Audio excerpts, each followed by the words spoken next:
I'm going to go out on a limb here. I'm kind of the minority in my world that I really think that the chances of a Taiwan war are low. The way that the Chinese look at this is they've always considered the Russians to be a useful idiot.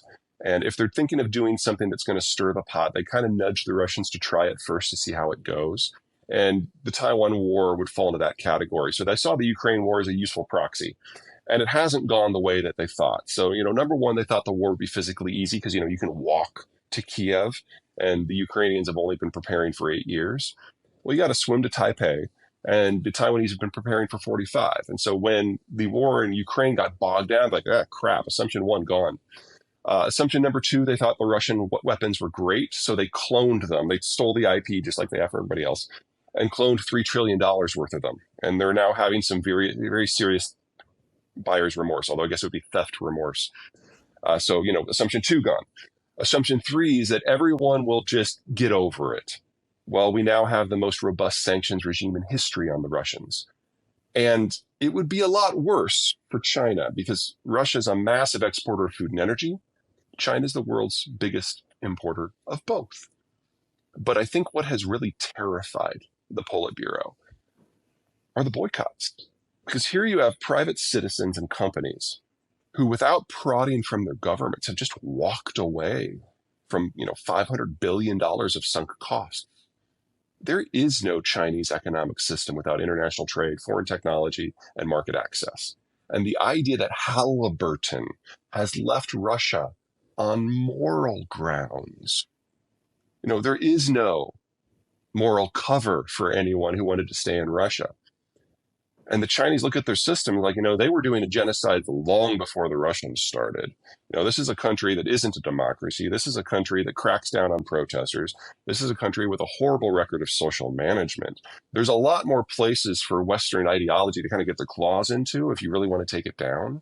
And they now know that the West is perfectly capable of doing it.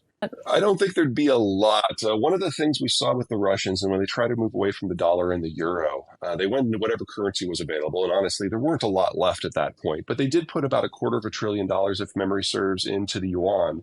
And then when they tried to cash it in later, the Chinese were like, nope, we don't want that back.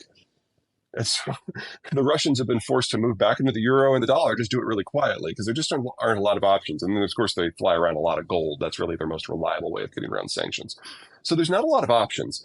In the case of the Persian Gulf, there might be some room there because the Saudis in particular, now that the United States is no longer their largest consumer and no longer their security guarantor, they've been looking for a new friend. The Chinese have come in with a lot of money and a lot of demand. And so the Saudis have done kind of a co-investment thing in industrial plant in China and refineries, just like they did in the United States. And having a yuan trade for that specific sales line, that makes a degree of sense. But keep in mind that if there is a conflict that involves China and the United States, no ships will be coming and going from China. So the Saudis know full well that if you are involved in a hot war with the United States, your tankers don't go there. And so there would be no point in a hot war scenario for the Saudis to do that. Yeah, in a hot war scenario, we are talking about the deindustrialization of the Chinese system and famine within a year, because this is a country that imports 75% of its energy and 75% of the inputs that allow it to grow its own food. If, I don't think there will be, if we do have a conflict over Taiwan that does involve either Japan, the United States, Vietnam, or India, because any one of them can do this, that is the end of China as a modern industrialized power with over 1 billion people. It's set apart from most of the world's problems. It's the first stop on the shipment route from Persian Gulf to the oil markets of Asia. It's never going to have an energy crisis. And its security issues with Pakistan and Bangladesh, not that they're minor, but they're kind of ossified, and they only are going to boil up into a hot war if something goes really, really wrong in multiple places. So I don't think it's very likely. So the problems of India aren't going to go away. So the digitalization, for example, that you brought up, that can happen, but never for the whole population. But that's okay. If only a third of the economy, if only a third of the population get brought into the modern age, that's still more people than the European Union. And you can have a growth story. And just like the United States and NAFTA, we're going to have to build a lot of industrial plants to replace what we're going to lose from Germany and China. So will India. So that's a growth story too. But India will never have partners. The countries on its borders are either too poor or too hostile. They will never be integration targets. And everyone else is too far away. And the Indians have never been in favor of free trade. So any manufacturing and industrial build out in India is going to be for the Indians, just like most of the build out in North America is going to be for the most of the North Americans. That will limit the quality level, but that doesn't mean it's not going to be successful. So India is India doing things for India based on its own logic. And that is a very good story. But if you think that they're about to become a major global power, no, they never have been because they've been too isolated. So you can have a very strong success story and still be it not part of a global story. Uh, and you're right; it's not a left versus right thing. It's a dictator versus non-dictator. It doesn't matter where in the political spectrum you can. We've had plenty of examples, or it doesn't matter where in the political spectrum you've come from. We've got plenty of examples from across the spectrum of how you just have individuals who have decided that they are the big man. Uh, on the whole, I've been very encouraged by the events of the last year because we've seen in most places authoritarianism has been failing. They can't generate the economic activity past a certain point that is necessary to maintain public support. I think we're going to see some cracks in the Chinese facade in the not too distant future. The Russian system is clearly in failure, and the Chinese system is not far behind.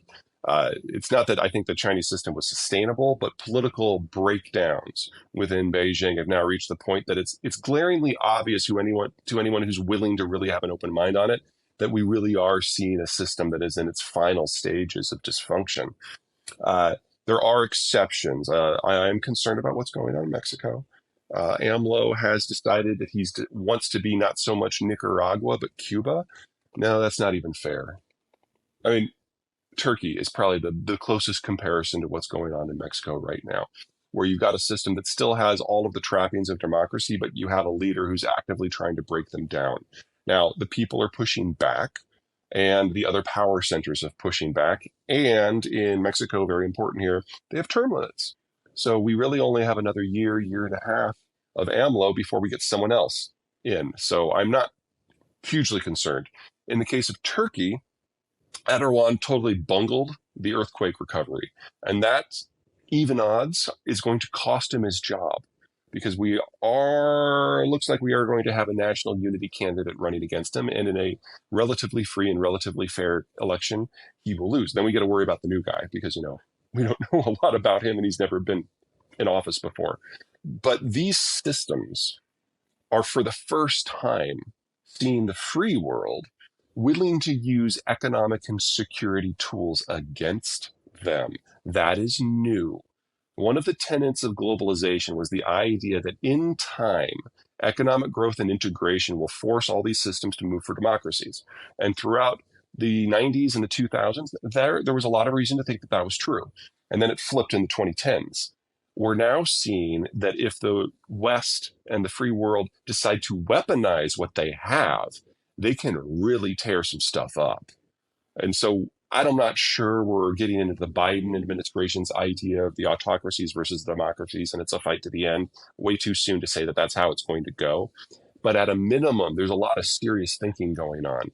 And you can see very easily the difference between the authoritarian systems, your Mexicos, your Indias, your Turkeys, and your dictatorial systems, your Russias and your Chinas, where the decision making cannot happen anymore because the information flows to the guy at the top have broken down.